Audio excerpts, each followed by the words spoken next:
माननीय राष्ट्रपति जी, आपसे करबद्ध अनुरोध है कि आप अपने ज्ञानवर्धक शब्दों से हम सभी का मार्ग प्रशस्त करें।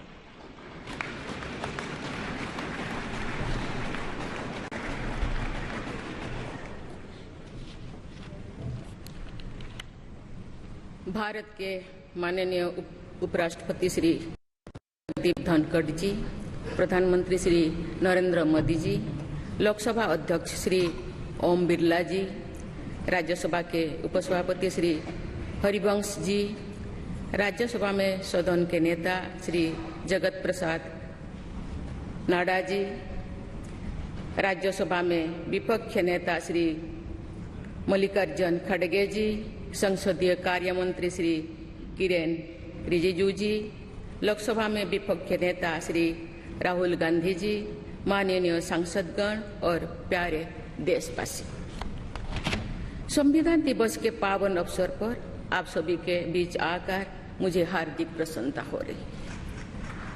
संविधान हमारे देश का सबसे पवित्र ग्रंथ है। आज हम सब एक ऐतिहासिक अवसर के भागीदार भी बन गए हैं और साक्षी भी। 75 वर्ष पहले संविधान सदन के इसी केंद्रीय कक्ष में आज ही के दिन संविधान सभा ने नवस्वाधीन देश के लिए संविधान निर्माण का बहुत बड़ा कार्य संपन्न किया था।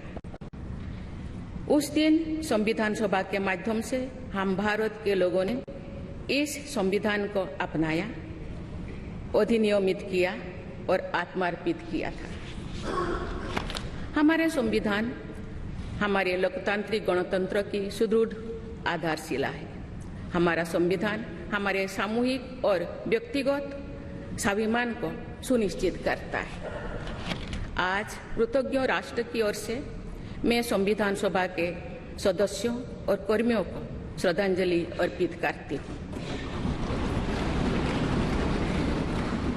ये देश का सौभाग्य है कि संविधान सभा के अध्यक्ष डॉक्टर राजेंद्र प्रसाद ने तथा प्रारूप समिति के अध्यक्ष डॉक्टर बाबा साहेब अम्बेडकर ने संविधान निर्माण की यात्रा का मार्गदर्शन किया। बाबा साहेब अम्बेडकर ने प्रगतिशील और समावेशी सोच की छाप हमारे संविधान पर अंकित किया है। संविधान सभा में बाबा साहेब के ऐतिहासिक संबंधों से ये तथ्य स्पष्ट होता है कि भारत लोकतंत्र की जननी है। अपने लोकतंत्र पर गौरव की इसी भावना के साथ आज हम सब इस विशेष अवसर पर एकत्र हुए। ये अवसर संविधान सभा की 15 महिला सदस्यों के योगदान को स्मरण करने का भी है। हमें उन अधिकारियों के अमूल्य योगदान को भी याद रखना चाहिए जिन्होंने नेपथ्य में रहकर काम किया। उनकी कार्यनिष्ठा ने संविधान निर्माण की प्रक्रिया को सुचारू रूप से आगे बढ़ाया। उनमें प्रमुख भूमिका श्री BN राव की थी, जो संविधान सभा के संवैधानिक सलाहकार थे। मैं संविधान सभा के सचिव श्री HBR अंगगर, संयुक्त सचिव श्री SN मुखर्जी और उप सचिव श्री जुगल किशोर खन्ना को भी उल्लेख करना चाहूंगी। माननीय सांसदगण, स्वतंत्रता के 75 वर्ष पूर्ण होने पर मैं सभी देशवासियों ने आजादी का अमृत महोत्सव मनाया। आगामी 26 जनवरी को हम अपने गणतंत्र की 75वें वर्षगांठ मनाएंगे। इस तरह के समारोह हमें अब तक की यात्रा का अवलोकन करने और आगे की यात्रा की बेहतर योजना बनाने के अवसर प्रदान करते हैं। ऐसे समारोह हमारी एकता को मजबूत बताने की तथा ये दर्शाते हैं कि राष्ट्रीय लक्ष्यों को प्राप्त करने के प्रयासों में हम सब एक साथ हैं। हमारे स्वाधीनता संग्राम के दौरान अनेक महान विभूतियों ने हमारे राष्ट्रीय आदर्शों को रेखांकित किया था। हमारी संविधान सभा में हमारे देश की विविधता को अभिव्यक्ति मिली थी। संविधान सभा में सभी प्रांतों और क्षेत्र के प्रतिनिधियों की उपस्थिति से अखिल भारतीय चेतना को शोर मिला था। संविधान सभा के वाद विवाद तथा सदस्यों के संबोधनों में हमें संविधान निर्माण की प्रक्रिया के साथ साथ अपने देश के बारे में गहरी जानकारी प्राप्त होती है। आज जिन पुस्तकों का विमोचन किया गया तथा जो शॉर्ट फिल्म्स दिखाए गए, उनमें लोगों को हमारे संविधान निर्माण के गौरवशाली इतिहास का परिचय प्राप्त होगा। एक अर्थ में भारत का संविधान कुछ महानतम मेधावी लोगों द्वारा लगभग 3 वर्षों के विचार विमर्श का परिणाम था, लेकिन सही अर्थ में ये हमारे लंबे स्वाधीनता संग्राम का परिणाम था। उस अतुलनीय राष्ट्रीय आंदोलन के आदर्शों को संविधान में अत्यंत महत्वपूर्ण स्थान दिया गया। उन आदर्शों को सुस्पष्ट और संक्षिप्त रूप से संविधान की प्रस्तावना में व्यक्त किया गया है। ये आदर्श है न्याय, स्वतंत्रता, समता और बंधुता। ये आदर्श सदियों से भारत को परिभाषित करते हैं। संविधान की प्रस्तावना में उल्लिखित आदर्श एक दूसरे के पूरक है। समग्र रूप से ये सभी आदर्श ऐसा वातावरण उपलब्ध कराते हैं जिसमें हम नागरिक को फूलते फलते समाज में योगदान देने तथा साथी नागरिकों की मदद करने का अवसर मिलता है। माननीय संसदगण, संविधान की भावना के अनुसार कार्यपालिका, विधायिका और न्यायपालिका का ये दायित्व है कि वे सामान्य लोगों के जीवन को सुगम बनाने के लिए मिलजुल कर काम करें। संसद द्वारा पारित किए गए अनेक अधिनियमों से जन आकांक्षाओं को अभिव्यक्ति मिली है। देश के आर्थिक एकीकरण के लिए स्वतंत्रता के बाद का सबसे बड़ा टैक्स सुधार गुड्स एंड सर्विसेज टैक्स को के रूप में किया गया है। वर्ष 2018 में राष्ट्रीय पिछड़ा वर्ग आयोग को संवैधानिक दर्जा प्रदान किया गया है। वुमेन लेड डेवलपमेंट की सोच को यथार्थ रूप देना सामाजिक न्याय के संवैधानिक आदर्शों को प्राप्त करने के लिए अनिवार्य है। नारी शक्ति बंधन अधिनियम द्वारा हमारे लोकतंत्र में महिला सशक्तिकरण के एक नए युग की शुरुआत की गई है।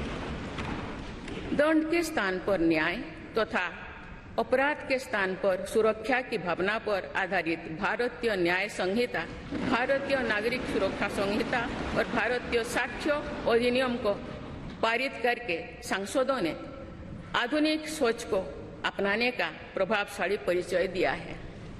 ऐसे अनेक अधिनियमों को पारित करने के लिए मैं सभी सांसदों की सराहना करती हूँ। पिछले कुछ वर्षों के दौरान सरकार ने समाज के सभी वर्गों, विशेषकर कमजोर वर्गों के लोगों के विकास के लिए अनेक कदम उठाए हैं। ऐसे निर्णयों से लोगों का जीवन बेहतर हुआ है तथा उन्हें प्रगति के नए अवसर मिल रहे हैं। गरीब लोगों का अपना पक्का घर मिल रहा है, बिजली, पानी, सड़क की सुविधा मिल रही है, खाद्य सुरक्षा और चिकित्सा सेवाएं मिल रही है। देश में बड़े पैमाने पर विश्व स्तर का इंफ्रास्ट्रक्चर बनाया जा रहा है।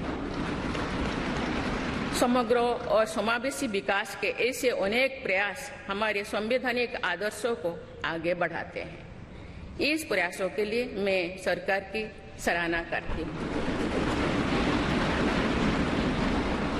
उच्चतम न्यायालय के प्रयासों से देश की न्यायपालिका हमारे न्याय प्रणाली को और अधिक प्रभावी बनाने के लिए अनेक प्रयास कर रही है। न्यायपालिका विचाराधीन कैदियों को और जेल सुधार के विषयों पर भी कार्यरत है। हमारे देश में मूलभूत अधिकारों का दायरा समय के साथ विस्तृत होता रहा है।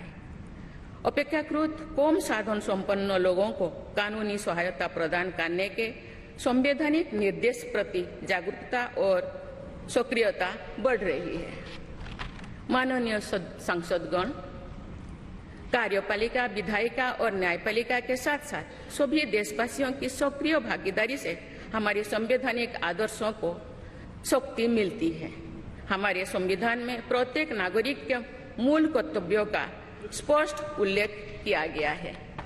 भारत की एकता और अखंडता की रक्षा करना, समाज में समृद्धता की भावना का निर्माण करना, महिलाओं के सम्मान को सुनिश्चित करना, पर्यावरण की रक्षा करना, वैज्ञानिक दृष्टिकोण को अपनाना, सार्वजनिक संपत्ति की सुरक्षा करना तथा राष्ट्र को उपलब्धियों की नई ऊंचाई तक ले जाना नागरिकों के मूल कर्तव्यों में शामिल है। हमारा संविधान एक जीवंत और प्रगतिशील दस्तावेज है। बदलते समय की मांग के अनुसार नए विचारों को अपनाने की व्यवस्था हमारे दूरदर्शी संविधान निर्माताओं ने बनाए थे। हमने संविधान के माध्यम से सामाजिक न्याय और समावेशी विकास के अनेक बड़े लक्ष्यों को प्राप्त किया है। नई सोच के साथ हम भारत को विश्व समुदाय में नई पहचान दिला रहे हैं। हमारे संविधान निर्माताओं ने भारत को अंतर्राष्ट्रीय शांति और सुरक्षा को मजबूत बनाने में महत्वपूर्ण भूमिका निभाने का निर्देश दिया है। आज एक अग्रणी अर्थव्यवस्था होने के साथ साथ हमारा देश विश्व बंधु के रूप में ये भूमिका बेखूबी निभा रहे हैं। हम विश्व समुदाय में उपलब्ध अच्छे विचारों विनम्रता के साथ आत्मसात करने के लिए भी तत्पर रहते हैं। देश की जरूरतों के मुताबिक उत्कृष्ट विचारों और पद्धतियों को अपनाने की इसी भावना का उदाहरण हमारे संविधान निर्माताओं ने प्रस्तुत किया था। संविधान सभा के दूरदर्शी सदस्यों ने हमें एक प्रेरणादायक संविधान दिया जो अन्य देशों के लिए भी एक आदर्श साबित हुआ है। संविधान सभा के अध्यक्ष और मेरे प्रतिष्ठित पूर्ववर्तियों में सर्वप्रथम डॉक्टर राजेंद्र प्रसाद ने वर्ष 1949 में आज ही के दिन अपने भाषण में एक विचार व्यक्त किया था कि संविधान को जीवंत बनाए रखना उन लोगों पर निर्भर करता है जो उसका संचालन करते हैं। उन्होंने ये भी कहा था कि कई चीजें जो संविधान में नहीं लिखी जा सकती उनका संचालन परंपराओं के आधार पर किया जाता है। उन्होंने ये अपेक्षा व्यक्त की थी कि हमारा देश आवश्यक सामर्थ्य अर्जित करेगा और समुचित परंपराएं विकसित की जाएगी। मैं पूरे विश्वास के साथ कह सकती हूँ कि लगभग 3/4 सदी के संवैधानिक यात्रा के दौरान हमारे देश ने उन क्षमताओं को अर्जित करने और आर्थिक परंपराओं को विकसित करने में उल्लेखनीय सफलता प्राप्त की है। हमने जो अनुभव प्राप्त किए हैं आने वाली पीढ़ियों को उनसे अवगत कराया चाहिए। वर्ष 2015 में सरकार द्वारा 26 नवंबर को संविधान दिवस के रूप में मनाने का निर्णय लिया गया।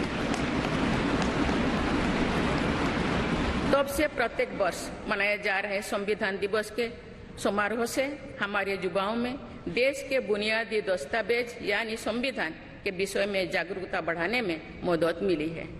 संविधान के प्रति युवाओं में उत्साह को देखकर हम सब देश के भविष्य के प्रति आश्वस्त हो सकते हैं।